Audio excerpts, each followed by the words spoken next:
श्रीमद भगवद्गीता अध्याय 2 संख्यायोग. संजय म्हणाले, करुणेवर भारावलेल्या मन खचलेल्या अश्रूंनी नेत्र भरून आलेल्या अर्जुनाला पाहून मधुसूदन श्रीकृष्ण पुढील प्रमाणे म्हणाले. पुरुषोत्तम श्री भगवान म्हणाले, हे अर्जुना, तुझ्यामध्ये अशा अद्भुत गोष्टी कशा आल्या ज्या मनुष्याला जीवनाच्या मूल्याचे ज्ञान आहे त्याला या गोष्टी मुळीच शोभत नाहीत. या गोष्टी मनुष्याला उच्चतर लोकांत जाण्यात नाही तर त्या त्याच्या दुष्कीर्तीला कारणीभूत होत. हे पार्थ, अशी हीन नपुसंकतेची कास धरू नकोस. असे करणे तुला शोभत नाही. अंतःकरणाचे असे क्षुद्र दुबळापणा सोडून दे आणि परत उठ. अर्जुन म्हणाला, हे अधिसूदन, हे मधुसूदना, मला पूजनीय असणाऱ्या भीष्म द्रोणाचार्यासारख्या व्यक्तींवर मी बाणांनी प्रतिहल्ला कसा करू शकेन? महात्मा समान असणाऱ्या माझ्या गुरुजनांना मारून जगण्यापेक्षा भिक्षा मागून जगणे अधिक श्रेयस्कर आहे. जरी त्यांना भौतिक लाभाची इच्छा असली तरी ते ज्येष्ठ आहेत. जर त्यांची हत्या केली तर आपले सर्व भोग रक्तरंजित होतील. त्यांच्यावर विजय प्राप्त करणे की त्यांच्याकडून पराजित होणे या दोहोंपैकी कोणती गोष्ट अधिक चांगली आहे हे आम्हाला कळत नाही. जर आम्ही धृतराष्ट्रपुत्रांची हत्या केली तर आम्हाला जगण्याची आवश्यकता नाही. तरी देखील युद्धभूमीवर ते आमच्या समोरच उभे आहेत. माझ्या दुर्बलतेमुळे मी माझ्या कर्तृत्वाबद्दल गोंधळून गेलो आहे आणि माझी मनशांती नष्ट झाली आहे. अशा स्थितीत माझ्यासाठी निश्चितपणे सर्वात श्रेयस्कर काय आहे याबद्दल मी तुम्हाला विचारित आहे. मी तुमचा शिष्य आहे आणि तुम्हाला शरण आलो आहे. कृपा करून मला उपदेश करा. ज्या योगे माझ्या इंद्रियांना शुष्क पडणाऱ्या शोकाला नाहीसे करता येईल असा उपायच मला दिसत नाही. स्वर्गातील देवांसारखे सार्वभौमत्व असलेले, वैभवशाली आणि प्रतिस्पर्धी नसलेले राज्य प्राप्त करून सुद्धा मला या शोकाचे निराकरण करता येणार नाही. संजय म्हणाले, याप्रमाणे बोलून झाल्यावर परम अर्जुन श्रीकृष्णांना म्हणाला, हे गोविंद, मी युद्ध करणार नाही आणि स्तब्ध झाला. हे भरतवंशजा, त्यावेळी दोन्ही सैन्यांच्या मध्ये उभे राहून हास्य करीत श्रीकृष्ण खिन्न झालेल्या अर्जुनाला याप्रमाणे म्हणाले. पुरुषोत्तम श्री भगवान म्हणाले, पंडिताप्रमाणे बोलताना तू जे शोक करण्यायोग्य नाही त्याबद्दल शोक करीत आहेस. जे ज्ञानी जन आहेत ते जीविताबद्दल तसेच मृताबद्दलही शोक करीत नाहीत. ज्या काळी मी, तू आणि हे सर्व राजे अस्तित्वात नव्हते असा काळ कधीही नव्हता आणि भविष्यकाळात आपण अस्तित्वहीन होणार असेही नाही. ज्याप्रमाणे देहधारी आत्मा अविरतपणे या देहात बालपणापासून तारुण्यात आणि तारुण्यातून म्हातारपणात जात असतो, त्याचप्रमाणे मृत्यूनंतर जीवात्मा दुसऱ्या देहामध्ये प्रवेश करतो. अशा स्थित्यंतरामुळे धीर मनुष्य गोंधळून जात नाही. हे कोत्या तात्पुरती उत्पन्न होणारी आणि कालांतराने विनाश पावणारी जी सुखदुःखे आहेत ती हिवाळा व उन्हाळा यांच्या येण्या जाण्याप्रमाणे आहेत. हे भरतवंशजा, जी सुखदुःखे इंद्रियांना होणा जाणीवेपासून निर्माण होत आणि मनुष्याने ती क्षुब्ध न होता सहन करण्यास शिकले पाहिजे. हे पुरुष अर्जुना, जो मनुष्य सुख आणि दुःख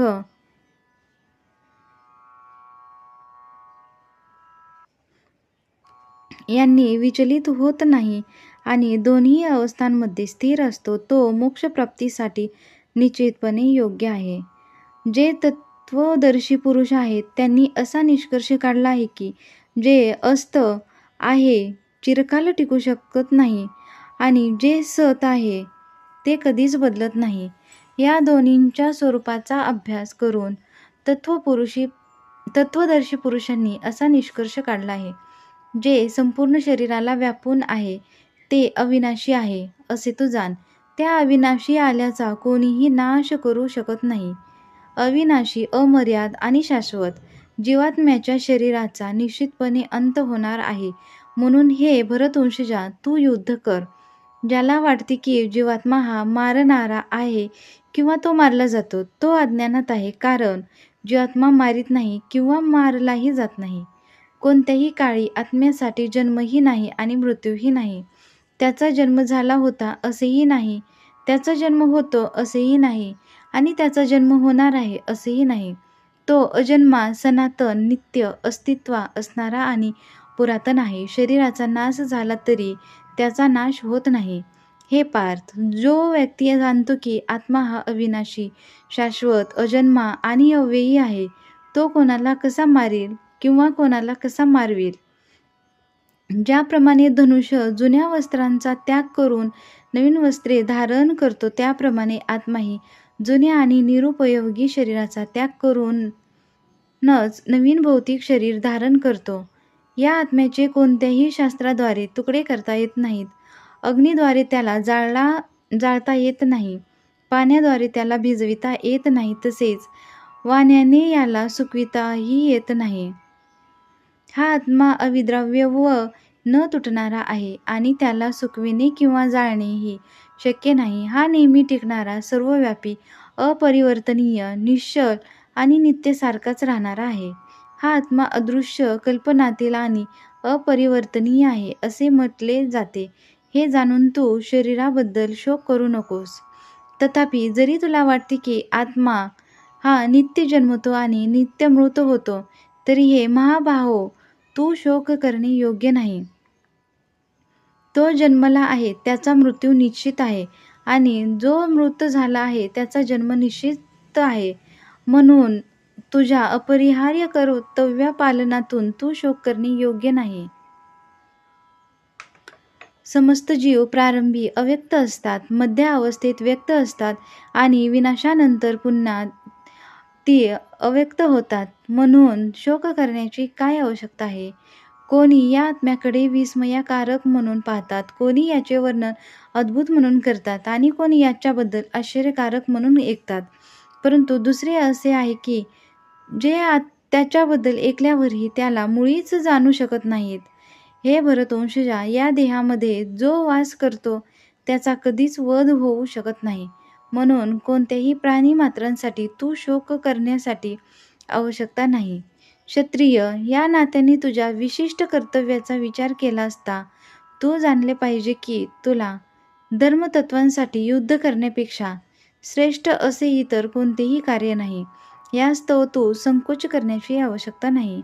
हे पार्थ, ज्या क्षत्रियांना अशा युद्धाची संधी प्रयत्न न करताही येते ते खरोखरच सुखी आहेत, कारण या संधीमुळे त्यांच्यासाठी स्वर्गाची द्वारे सताळ उघडी होतात.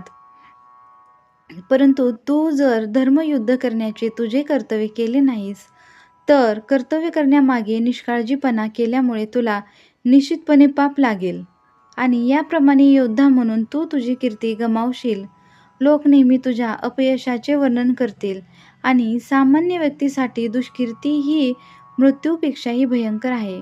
म्हणून ज्या मोठमोठ्या महारथी सेनापतींनी तुझ्या नावलौकिकाची आणि यशाची वाखाणणी केली आहे, त्यांना वाटेल की केवळ भीतीमुळे तू रणांगण सोडले आहेस आणि याप्रमाणे ते तुला तुच्छ समजतील. तुझे शत्रू अनेक अपमानास्पद शब्दात तुझे वर्णन करतील आणि तुझ्या योग्यतेचा उपहास करतील. याहून अधिक दुःखकर असे तुला काय आहे? हे कथिया, रणभूमीवर तू मारला जाशील आणि तुला स्वर्गप्राप्ती होईल, किंवा तू विजयश्री प्राप्त करून पृथ्वीचे साम्राज्य उपभोगशील. म्हणून दृढ निश्चयी होऊन उठ आणि युद्ध कर. सुख अथवा दुःख, लाभ अथवा हानी, जय अथवा पराजय याचा विचार न करता तू युद्धासाठी तयार हो. असे केल्याने तुला पाप लागणार नाही.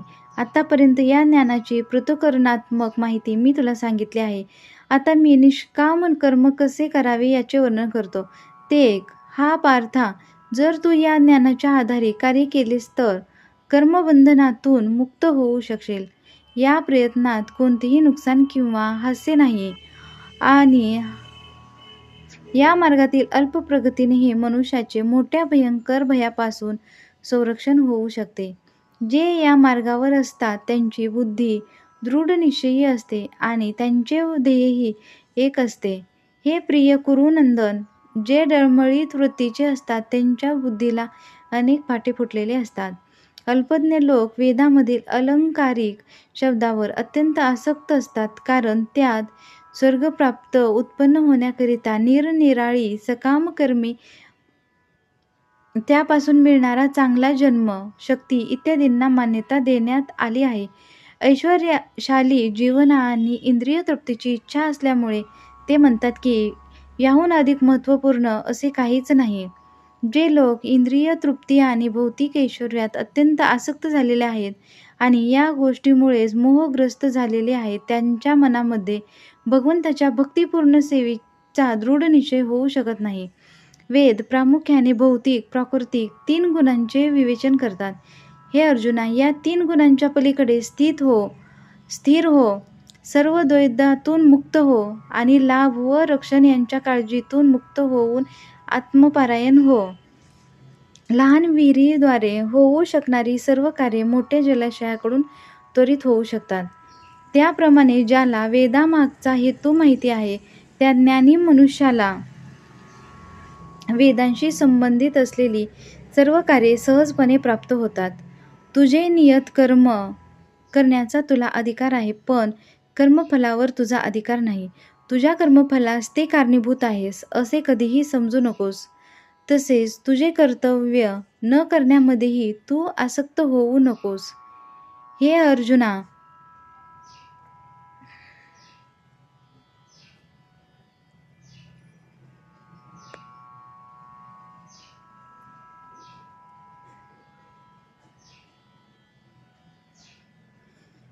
हे धनंजया, भक्तिमय सेवेद्वारे सर्व निंद्य अशा कर्मांना दूर सार आणि त्या भावनेमध्येच भगवंतांना शरण जा.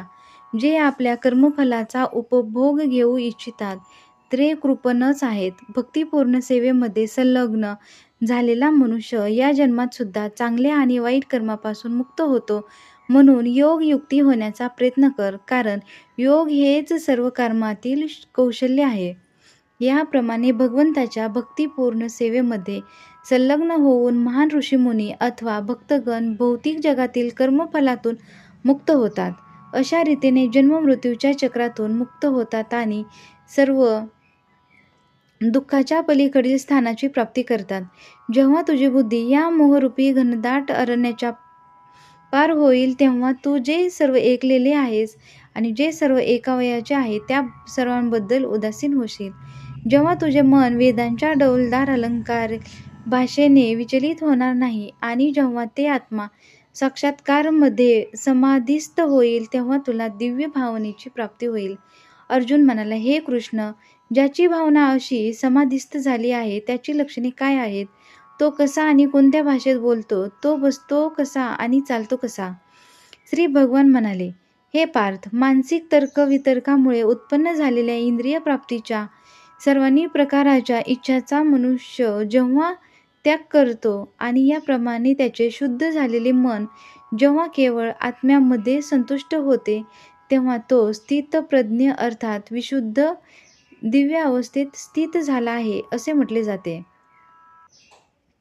जो त्रिविध तापांनीही मनामध्ये विचलित होत नाही किंवा सुखामध्ये हर्षोल्लासित होत नाही आणि जो आसक्ती, भय आणि क्रोध यापासून मुक्त झाला आहे, त्याला स्थिर मन झालेला मुनी असे म्हटले जाते.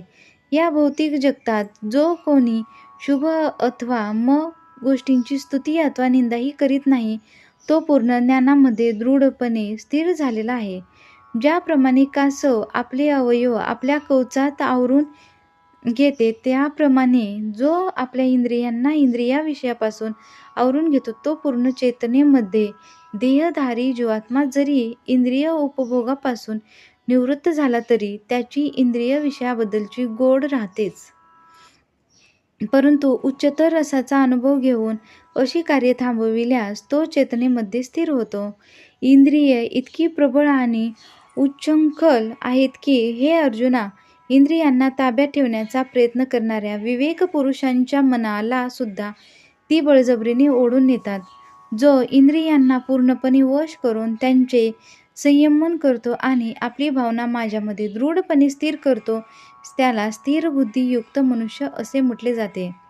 इंद्रिय विषयांचे चिंतन करीत असताना मनुष्याची त्या विषयांच्या ठिकाणी आसक्ती वाढत जाते आणि अशा आसक्तीपासून काम उत्पन्न होतो आणि कामापासून क्रोधाचा उद्भव होतो. क्रोधापासून समोह निर्माण होतो आणि मोहापासून स्मृती भ्रमित होते. जेव्हा स्मृती भ्रमित होते तेव्हा बुद्धिनाश होतो आणि बुद्धिनाश होतो तेव्हा मनुष्याचे पुन्हा भौतिक अंधकूपात पतन होते. पण आसक्ती आणि अनासक्ती यापासून मुक्त असणारा आणि स्वातंत्र्याचा नियामक तत्वानुसार इंद्रियांना नियंत्रित करण्यामागे समर्थ असणारा मनुष्य भगवंताची पूर्ण कृपा प्राप्त करू शकतो. याप्रमाणे संतुष्ट झालेल्या व्यक्तीसाठी भौतिक अस्तित्वाचे त्रिविध ताप नाहीसे होतात आणि अशा प्रसन्न भावनेमध्ये व्यक्तीची लवकरच स्थिर होते. भगवंताशी संबंधित नाही, याच्याकडे दिव्य बुद्धीही असत नाही किंवा त्याचे मनही स्थिर असू शकत नाही. दिव्य बुद्धी आणि स्थिर मनाशिवाय शांती प्राप्त होण्याची शक्यताच नाही आणि शांती वाचून सुखप्राप्ती कमी होऊ शकेल. ज्याप्रमाणे सोसाट्याच्या वाऱ्याने पाण्यातील नाव इतस्त ओढून नेली जाते, त्याप्रमाणे भटकणाऱ्या कोणत्याही एका इंद्रियावर मन केंद्रित झाले तर ते इंद्रिय मनुष्याची बुद्धी हरण करते. म्हणून हे महाभाऊ, ज्याची इंद्रिये विषयापासून नियंत्रित केलेली असतात, त्यांची बुद्धी निश्चितपणे स्थिर झालेली असते. सर्व जीवांची जी रात्र असते ती आत्मसंयमी मनुष्याच्या जागृतीची वेळ असते आणि सर्व जीवांची जी जागृतीची वेळ असते ती आत्मनिरीक्षण करण्याची मुनींची रात्र असते. ज्याप्रमाणे समुद्र हा नेहमी भरत असूनही शांत असतो, त्याप्रमाणे जो मनुष्य समुद्रात अव्याहतपणे प्रवेश करणाऱ्या नद्यारूपी इच्छांच्या प्रवाहाने विचलित होत नाही, केवळ तोच शांती प्राप्ती करू शकतो. आणि अशा इच्छा तृप्त करण्यासाठी जो झगडतो त्याला शांती प्राप्त होत नाही. ज्या मनुष्याने इंद्रिय तृप्तीच्या सर्व इच्छांचा त्याग केला आहे, जो निस्पृह अथवा इच्छारहित जीवन जगत आहे, त्याने पूर्णपणे स्वामित्वाच्या भावनांचा त्याग केला आहे. त्यांच्या ठिकाणी मिथ्या अहंकार नाही, तोच केवळ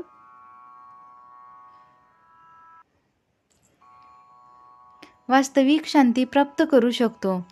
आध्यात्मिक आणि दिव्य जीवनाचा हाच मार्ग आहे आणि याची प्राप्ती झाल्यावर मनुष्य मोहित होत नाही. मृत्यूच्या शेवटच्या क्षणीही जर एखादा याप्रमाणे स्थित असेल तर तो भगवतधामात प्रवेश करू शकतो. जय श्रीकृष्ण. इथे दुसरा अध्याय संपला. जय श्रीकृष्ण.